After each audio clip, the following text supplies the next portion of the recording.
Recorded live with little or no editing. It's Defense Up. I'm Run 7. How you doing? Today we're going over Hollowlord's defense. Now, Hollowlord is in chat today, so he's probably going to be screaming at me for the things that I miss. And if you want to hear his screams, then you should join me on Twitch Tuesdays and Thursdays, 9 to noon on the West Coast. We have a lot of fun. We talk about these defenses in between recordings. And of course, there's the stream that you get to catch too. And there's a lot of behind the stuff that you will miss on the YouTube recycles that don't get in there that you can only see if you're here in person.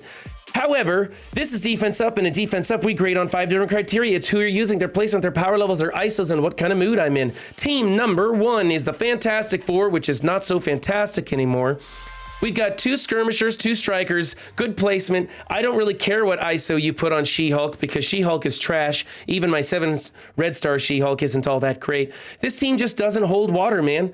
It doesn't work anymore. And I'm going to start grading people a little bit lower. It's just a filler team, and I don't want to see people building this team up at all. So if you're a newer player, skip it. It's not worth building. There's the Nowhere event, and it's a shame that we have to build Invisible Woman so big, but the rest of the team, I just don't think that there's no value building this war defense anymore. There just isn't. And we don't build war defenses.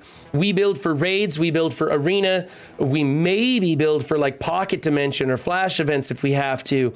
And what you do is you use whatever's left over as your war defense after building your war offense, in fact. But we do try to find the value. There's just not a lot of value in this team. However, it is what it is, and you're an old enough player. This is where you stop. So I'm going to give you an A for this team and move on to the next one. Team number 2 is the Hydra Zemo team. These are closer to the native ISOs. Decent placement. I actually prefer Raider on Hydra Trooper. Otherwise, I think everything is fine here. I think that you just wanted to have 2 skirmishers with 2 strikers, and that's okay. Raider would have worked also, but is what it is. I think I'm going to go A- on this one. I kind of think that Zemo is more valuable a tune for offense than he is on this defense. He makes this defense almost twice as hard to get through, but having him as a flex pick for your offensive teams is super important. So A- for this team. I'm recommending people go straight minions on it. Change that 1 ISO to Raider if you can. Probably not worth the change, Hollowlord. I think that you're fine here. But for those who are building this team from scratch, 400K and stop. And then personally, I actually prefer just going Fortifier across the board on everybody. I think it's a much more stubborn defense. Team number 3. This is a fantastic defense and a good place for Sinister. I think we should be scrubbing the Marauder team altogether, breaking it up for the pieces, and this is a really good place to put Sinister. You have Blob adjacent to him and Mystique, and that's okay. I think you either swap places with Toad and Sinister, or swap places with Mystique and Sinister. Because here's what's going to happen. Mystique is going to get those deflects, and if she doesn't get any splash damage, she'll give those to Sinister, and Sinister will give them to the rest of the team. Or Sinister will get those deflects direct from Blob and give them to the rest of the team. So personally, I think let's swap Toad and Sinister. And yeah, I think that'll work just fine. And it's a good kind of filler defense. It's something to do with your old Brotherhood. I don't think this is a team that you should build for. I think all these characters are outdated. And I don't think that the Doom Brotherhood team is very good, especially if you don't have a very big Brotherhood team. You don't want to do that if you have a very big Brotherhood team, period. But if you do have a good Brotherhood team, you can still do the Doom Brotherhood team if your alliance is running a lot of YA teams, because it'll soak up some of the X factors. And that's kind of the strategy these days, is who you're soaking up, not how you stop them. Okay, so I'm going to give you an A- for this team, just a placement swap. Oh, you know what? I don't like Striker on Blob. I only like Striker on Blob if he's on offense with the full Doom, or the full Brotherhood 2.0 with Pyro, because of the way his turn meter rewind works into disrupts. So he should be a skirmisher, though he is not worth changing. So we're going to go B+ for that team, actually, is what we should do with that. All right, moving on to team number 4 is a Merc defense. Pretty standard here. I like the placement. I like all the ISOs except for Bullseye's. Bullseye needs to be a striker. If he was a striker, I'd give you an A. Otherwise, it's an A-. Actually, this is a really crappy ISO. I'm going to give you a B+ for this team. I don't like that at all. All right, that's all there is to it. Moving on, team number 5. Wave 1 Avengers, good placement. I was thinking that Heimdall should be in the middle, but I'm actually now thinking that Thor should be in the middle because he has the Avenger tag, and splash damage will give charges or speed up or do things to those other Avengers. So this is probably the best placement. In fact, there's a case to be made that you should probably bring Sif closer to Thor and swap places with Heimdall because of splash damage and hitting those tags to give people their passive effects. Man, I'm running out of steam. I really need to get some food in my belly. All right, otherwise, I like everything that's going on here. So I'm going to give you an A for this team. I think it's great. Moving on, team number 6.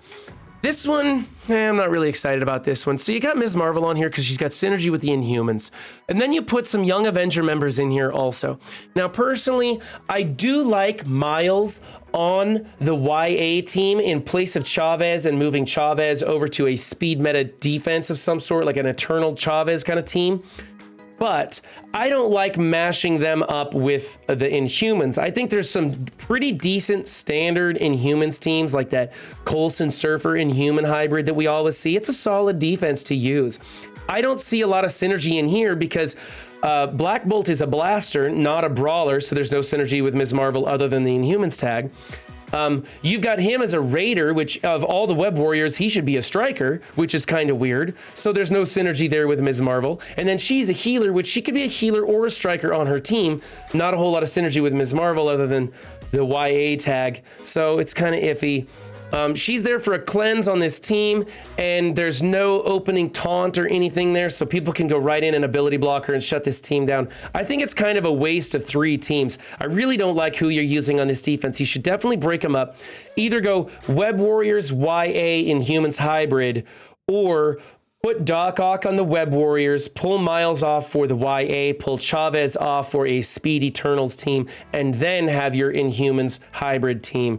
So those are your choices, but this is kind of garbage for me. I'm going to go D+ on this. I think it's a big waste of teams.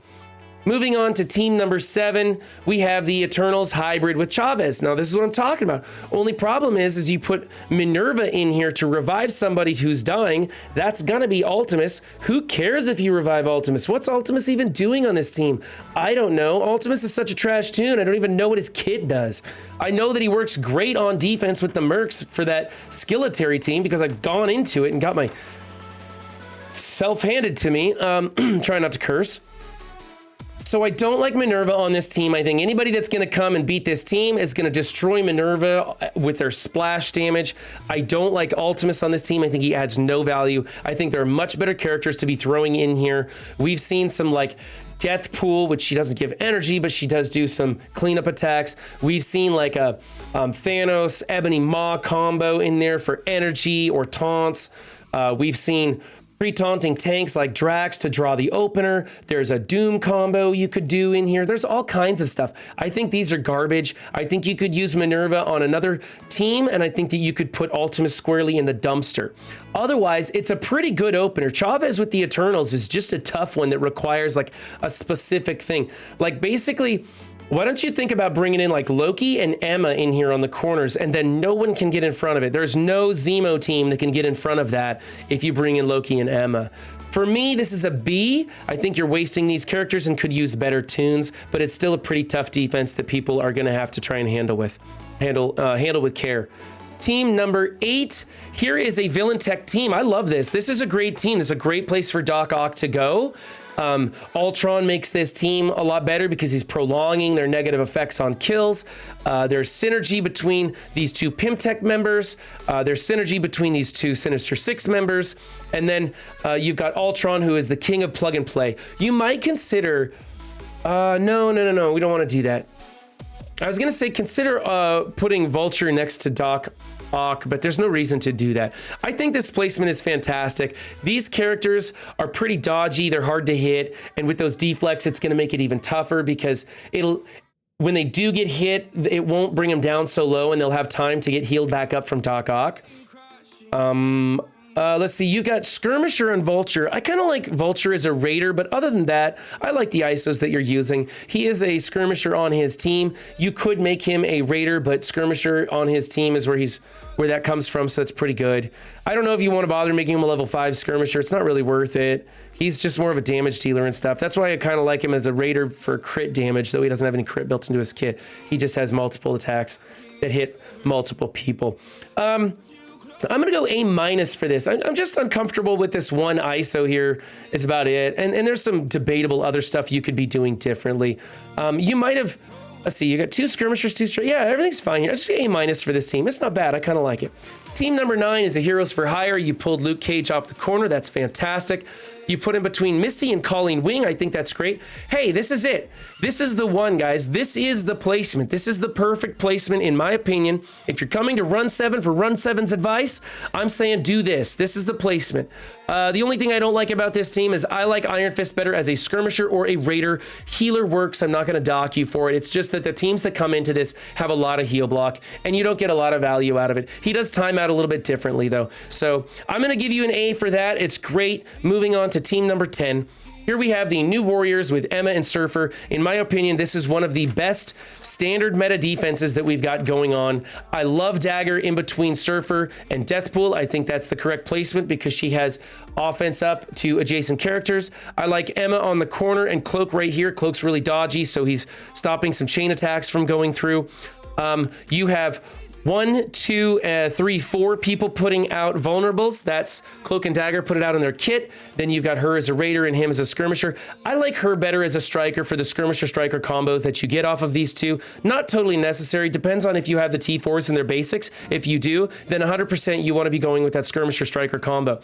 Also, I do prefer Surfer as a raider on defense, as a striker on offense. I'm not docking people for making him a striker. I just recommend that if you're building him, you should build him as a raider for defense because he's used on defense everywhere right now.